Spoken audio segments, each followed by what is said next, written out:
Hi guys, నమస్తే and welcome to hit TV. నేను మీ anchor Reena.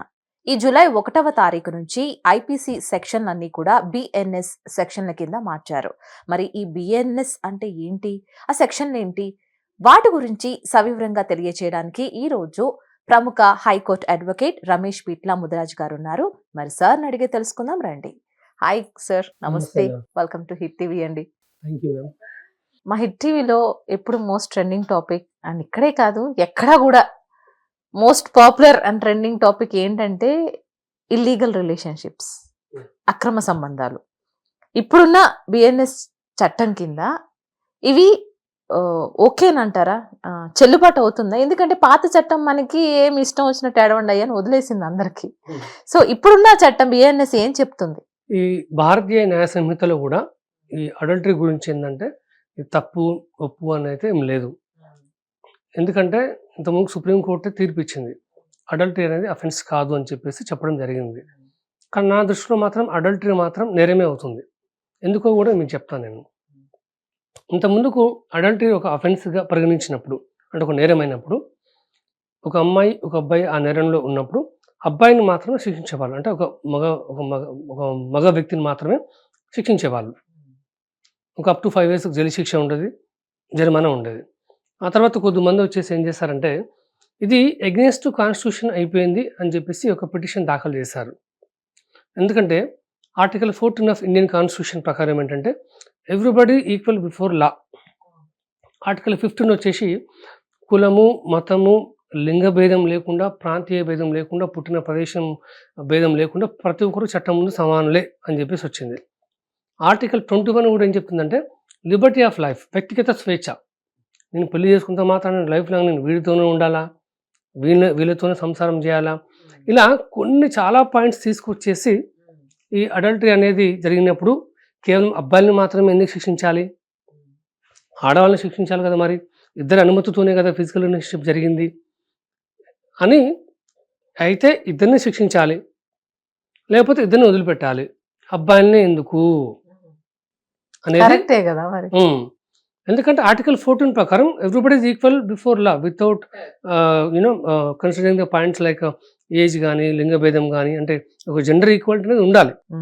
కాబట్టి చట్టాన్ని ఎలాగోలా చేసేసి 2018 September 17 అనుకుంటా, I think date I'm not sure, but ఆ చట్టం అనేది తీసేశారు. ఇక అప్పటి నుంచి ఇక మన్మథ రాజాలకి వచ్చింది ఛాన్స్ అనుకోని. అసలు ఈ విషయం అంటేనే మాకు గుర్తొస్తుంది, అసలు రచ్చ రచ్చ అవుతుంది సార్. మీకు ఎలాంటి క్లయింట్స్ వస్తూ ఉంటారు, మీరు ఎలా వాళ్ళని ఫేస్ చేస్తూ ఉంటారు మా కోసం? మనకి సుప్రీంకోర్టు ఇచ్చిన తీర్పు ప్రకారం ఏంటంటే అక్రమ సంబంధం నేరం కానప్పటికీ డివోర్స్ తీసుకునే కొన్ని రీజన్స్లో ఇది ఒక రీజన్.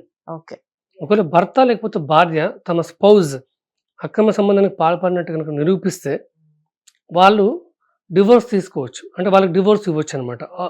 అవతల వ్యక్తి తప్పకుండా జీవితం నాశనం అవుతుంది కదా. అక్రమ సంబంధానికి ముఖ్యమైన కారణాలు కూడా మీకు చెప్తాను ఎందుకు జరుగుతుంది అనేది.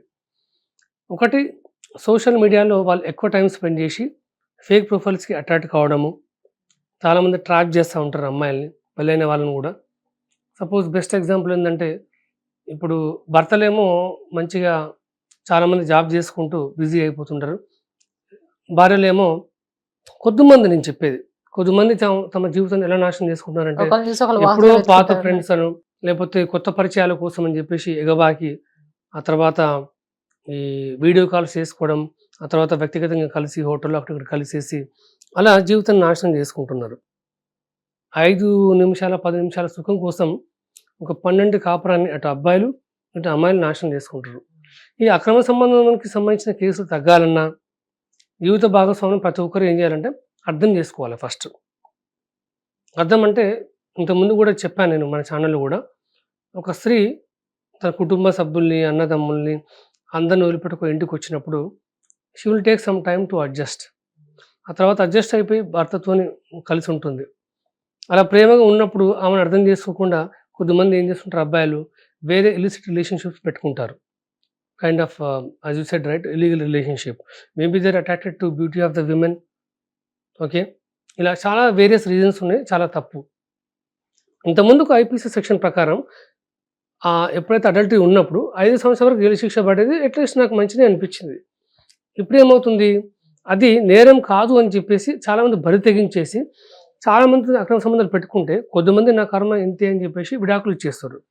ఇంకొద్దిమంది ఏం చేస్తారు, నేను కష్టపడి ఇంత ప్రేమగా చూసుకుంటే ఈ అమ్మాయి లేకపోతే ఈ అబ్బాయి వేరే వాళ్ళతో అక్రమ సంబంధం పెట్టుకుంది కదా అని చెప్పేసి చంపడానికి కూడా వెనకాడట్లేదు. క్యారెట్లు కూరగాయలు కట్ చేసినట్టు చంపి ఫ్రిడ్జ్లో పెడుతున్నారు. మీరు ఢిల్లీలో చూసినా సరే, ఇటు కర్ణాటక అయినా సరే, చాలా రాష్ట్రాల్లో భర్తని లేకపోతే వారిని ముక్కలు వేసి ఫ్రిడ్జ్లో పెట్టేస్తారు, బయట కూడా రానియకుండా. అఫ్కోర్స్ చట్ట వ్యతిరేక కార్యక్రమాలు చేసే వాళ్ళు తప్పకుండా పట్టుబడతారు, వెళ్ళిపోతారు. కానీ 5 సంవత్సరాల జైలు శిక్ష కంటే ఇంకా ప్రాణమే పోతుంది, ఇది ఇంకా ఘోరం కదా. కాబట్టి అక్రమ సంబంధం అనేది ఆ వర్డ్నే అక్రమం, మంచి సంబంధం కాదని అర్థం ఉంది. అది చాలామంది అర్థం చేసుకోవాలి.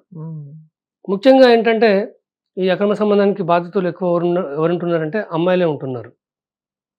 ఒక అమ్మాయి మంచిగా ఉన్నా సరే అమ్మాయిని పాత ఫ్రెండ్స్ కావచ్చు, ఫేస్బుక్ ఫ్రెండ్స్ కావచ్చు, సోషల్ మీడియాలో కావచ్చు, ఏదో రకంగా ఎరేయడము, బాగా పొగడము, కాంటాక్ట్ నెంబర్ తీసుకోవడము, ఫస్ట్ మామూలుగా మాట్లాడుతూ తర్వాత 3 వీడియో కాల్స్ చేస్తారు. ఆ తర్వాత నువ్వు ఫిజికల్ ఇంటర్కోర్స్కి కమిట్మెంట్ చేయకపోతే ఈ ఫొటోస్ అక్కడిక్కడ షేర్ చేసి భయపెట్టించేసి ఆ విధంగా మళ్ళీ అమ్మాయిని ఉపయోగించుకుంటున్నారు.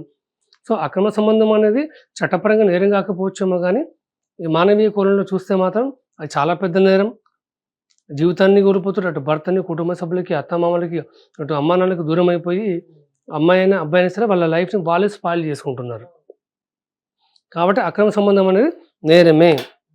నేను కూడా హిట్ వాళ్ళకి చెప్తున్నా, భారతీయ న్యాయ సంహిత ప్రకారం అక్రమ సంబంధం నేరమే అనే టైటిల్ పెట్టండి.